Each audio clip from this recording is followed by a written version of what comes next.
Dear parents, thank you for taking time to join us here at Unity Connects. The science curriculum seeks to nurture the students as an inquirer. The starting point is that children are curious and want to explore the things around them. The science curriculum leverages on and seeks to fuel this spirit of curiosity. At the end of the day, we want our students to enjoy science, value science as an important tool in helping them explore their natural and physical world, and be a stronger problem solver in their daily life. Through this workshop, parents, you will learn the strategies science teachers use in the classroom to teach answering of open-ended questions. Using questions from the various topics, science teacher will share the use of concept, connection, conclusion, the C3 answering technique to help students respond to such questions. In addition, the marking annotations used by teachers to mark the explained question will be shared to help you support your child in his or her inquiry journey.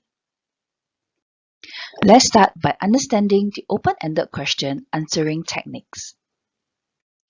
There are different types of questions in the open-ended section. Some can be answered using only one word, while others may require several sentences. You need to know how much detail to give in your answer. Writing more than what is required wastes precious time, while writing too little causes you to lose precious marks. Your child has been taught to pick up words in the question that indicate how they should be answered. For describe type of question, students are required to give relevant details about an object or event, but not required to explain their answer. For explain type questions, they are required to give reasons or making something clear and simple to understand, and we will make use of the C3 answering technique to do so. State type of question is the easiest and usually requires short answers without explanation. If the question asks for an interpretation of what the experiment tells you, students will need to interpret the results of the experiment. Another possible type of question will be asking for what would happen. In other words, we are asking the students to make a prediction. Again, no explanation will be required. Allow me to share with you some examples. This is a describe type of question. A farmer wants to find out if chicks will grow faster by eating corn or rice. Describe how he should carry out the experiment. The answer will be to write down the steps for the experiment as shown in the slides. No explanation is required in this answer. Here's another example of a question involving description. Karen pushed an inverted empty plastic cup in a container of water as shown in the diagram below. While the cup was in the water, Karen pierced a hole at the base of the cup. Describe what she will observe after that. To answer this question, students would simply describe that air bubbles will be seen coming out of the hole as water filled the cup. There is no need to explain why the bubbles are escaping from the hole. Next, this is a state type of question, which is the easiest type of questions that involve short answers. State the conditions necessary for germination. Students simply need to state down the conditions, which are the presence of water, oxygen, and warmth. Let's read the next type of question. What does this activity tell us? If object X is connected to the circuit and the bulb lights up, we can conclude that object X is a conductor of electricity. Again, explanation is not needed for this question. For questions that requires explanation, students will then have to make use of the C3 answering techniques, which stands for concept, connection, and conclusion. Under concept, students will recall what themes or topic the question is testing on. What concepts are being applied here? Students will then have to apply this concept to the questions by stating the evidence that relates to the concept from the diagram, tables, or graphs. What are the comparison made in the questions or the setups of the experiment. Students will then wrap up their answer by concluding the outcome or what happened as a result in the end. To put it simply, we state the concept being tested in the question, we use evidence from the question, and state a conclusion. In the next few slides, we will be sharing with you more examples of explanation questions and how your child can make use of his teacher's marking annotations to help himself or herself improve his or her answer. We will now discuss the sign symbols used during marking. It is useful for parents to understand these symbols while you are checking the marked work of your child. There will be an underline on the misspelled word along with a bracket. In cases where there are missing C1, C2, and or C3, you will see a caret where the missing component should be. A question mark will be written and a cross will be shown for incompleteness of answer. In cases where there are wrong C1, C2, or C3, an underline of the words which are wrong and a cross will be marked. For irrelevant answers, one cross will be clearly seen. Let us discuss a question on adaptations in PSLE paper 2016 question 39. In this diagram, we see two setups, A and B. We will bring our attention to the question stem, where it states the beakers were identical and contained hot water of the same temperature. The difference between both setups is that setup B has a large glass container containing air encompassing the beaker of hot water, but not in setup A. A thermometer is placed in each setup to measure the temperature of hot water. Question A asks for an explanation of the higher temperature of water found in B as compared to A. Let us take a look at the first common incorrect answers made by pupils. The air in setup B protected the water from losing heat. Now, the fact that the pupil wrote the word protected shows an incorrect concept. Hence, a cross is marked with C1. At the same time, there is missing connection or explanation. Hence, C2 is written along with a question mark. In the second example, the air prevented the surrounding air from touching the beaker of hot water, keeping the water hot. Now, the word prevented is an incorrect concept on the function of air. Hence, it is an incorrect C1. Similarly, the word touching is also an incorrect concept on the interaction between the air and the beaker. With incorrect C1, the linkage to C2 is incorrect. In the third example, air from the surroundings comes into contact with the beaker of hot water in setup A. At this juncture, C1 and C2 are missing. Thus, you see a marked cross. The correct answer first to provide the concept of air, which is C1. Air is a poor conductor of heat. Now, we link C1 to C2 by applying it to the diagram. In setup B, the trap layer of air slowed down heat loss to the surroundings. In setup A, the heat from the hot water is directly lost to the surrounding air. Okay, this allows us to show comparison by continuing the answer with this C2. Now finally, the conclusion is that the temperature of water in setup B was higher than that in setup A. In this question B, we see animal Q, which lives in cold countries and has a thick layer of fur on its body. Focus on the link between this example and the previous question where there was a trapped layer of air in setup B. The common incorrect answer made by pupils is: the layer of fur protected the animal by acting as a barrier between the cold surrounding air and the animal's body, keeping it warm. The word protected is used again, as well as the function of air. Hence, it is an incorrect concept, C1. Also, there is missing C2. In the second example, the cold surrounding air could not touch the animal's body. Now, the word touched is used, indicating an incorrect concept on the interaction between air and the animal's body. Also, there is missing C2. Let's take a look at the correct answer.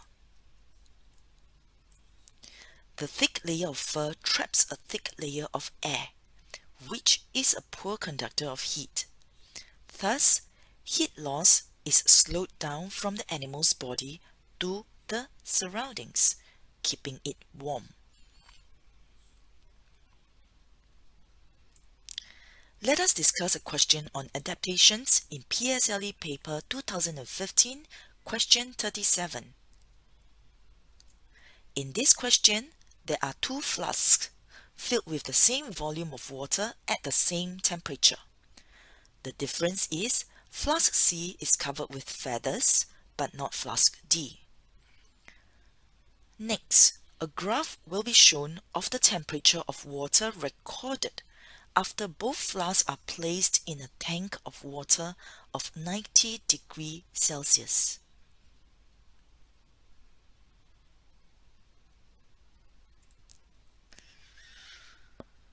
The question asks, what can be concluded about feathers based on the results shown on the graph? We could see that the temperature of water in C is lower than that of water in D.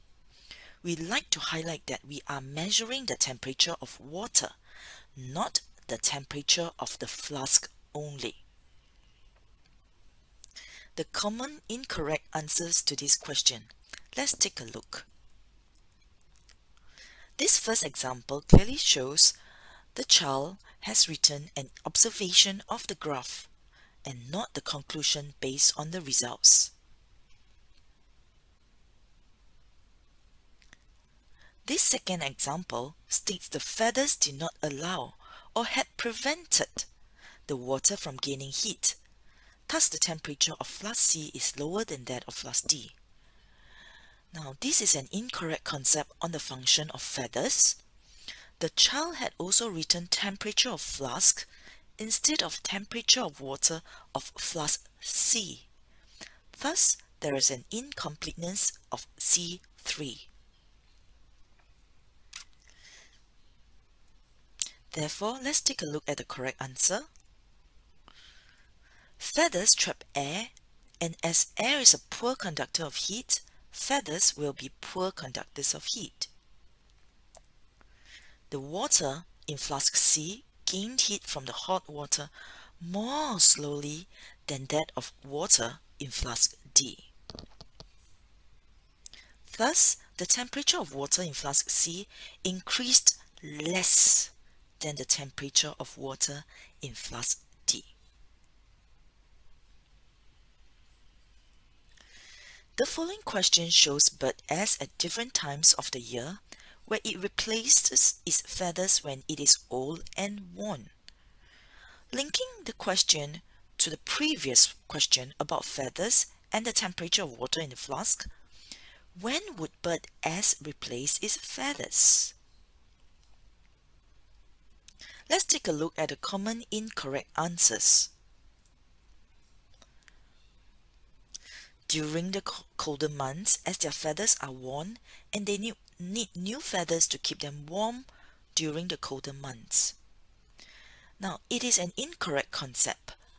The child may have thought that the bird would need its feathers during the colder months, and therefore confuses between the bird's need of feathers versus the period of replacement of feathers. In this example, second example, during the hotter months to keep themselves cool. Although the concept is correct, with the child stating during hotter months, the explanation or the connection C2 is incorrect.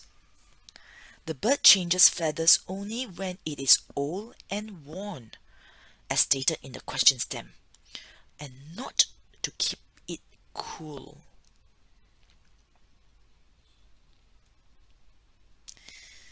Let's have a look at the correct answer. Bird S will replace its feathers during the hotter months of the year, as the feathers would be replaced by the time colder months arrived. It would need to be able to retain its body heat to stay alive during the colder months. In this next question, question C states the female adult replaces its feathers a few weeks after the young have hatched. The male adult only replaces its feathers after the female has grown new feathers. The keyword here to focus on is suggest why the female and male adults replace their feathers at different times. Now, this keyword suggests why. This indicates the expected answer is an explanation. Now, pupils commonly answer by rephrasing the question of taking turns, which is incorrect. Also, they did not link to the information provided in the question, which is about the young of bird S that has hatched. Therefore, the correct answer is they replaces their feathers at different times so that they can take turns to protect their young and take care of them at all times.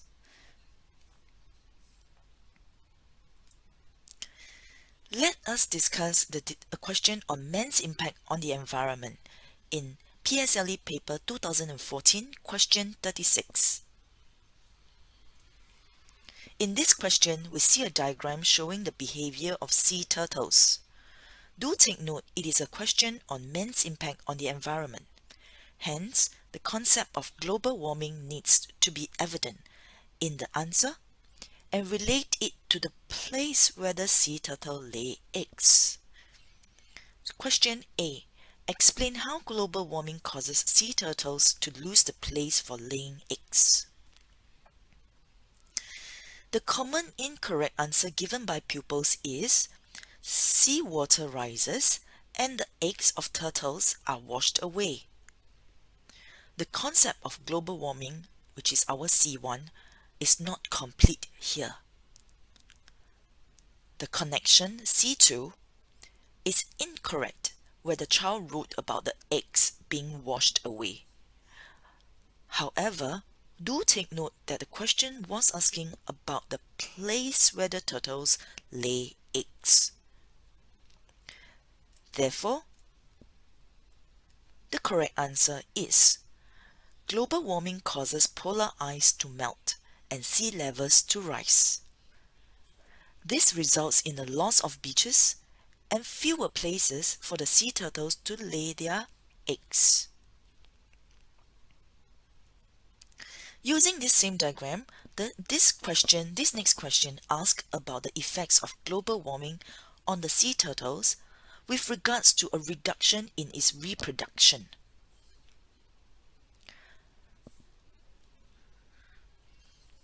The common incorrect answer of the pupil is the rephrasing of the question, saying there are more female turtles than male turtles. This is an incorrect C1 and C2.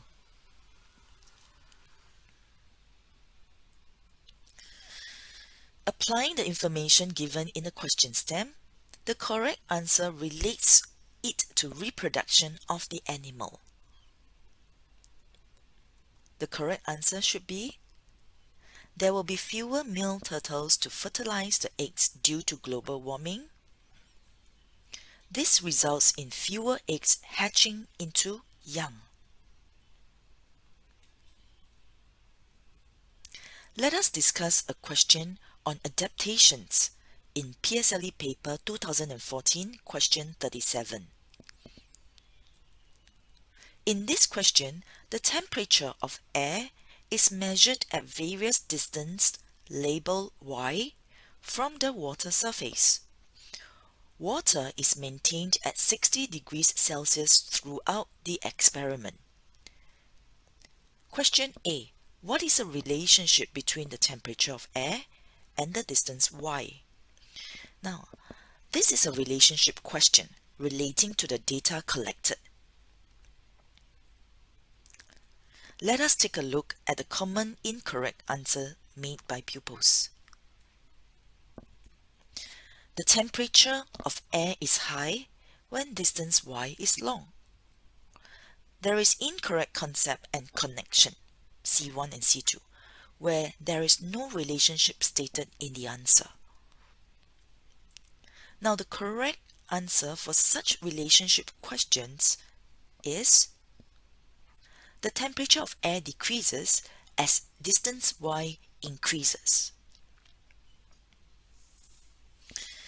In this next question, pupils are expected to apply the understanding in the previous question to this question on the animal which has long legs and states the advantage of having long legs when it lives in the desert. Commonly, seeing that it is related to heat, pupils will link to exposed surface area of the feet. However, the question is about the length of the legs and not the size of the feet. Therefore, the common incorrect answers made by pupils is its feet has smaller exposed surface area onto the hot sand, keeping the animal cool. Now this shows an incorrect concept and connection. Therefore, you will see a mark cross, as well as C1 and C2 written. Let's take a look at the correct answer. Having long legs enabled the body of animal H to be further away from the hot sand. The further away the body of animal H is above the sand, the lower the temperature of air around its body. Thus, the animal will be cooler in the hot environment.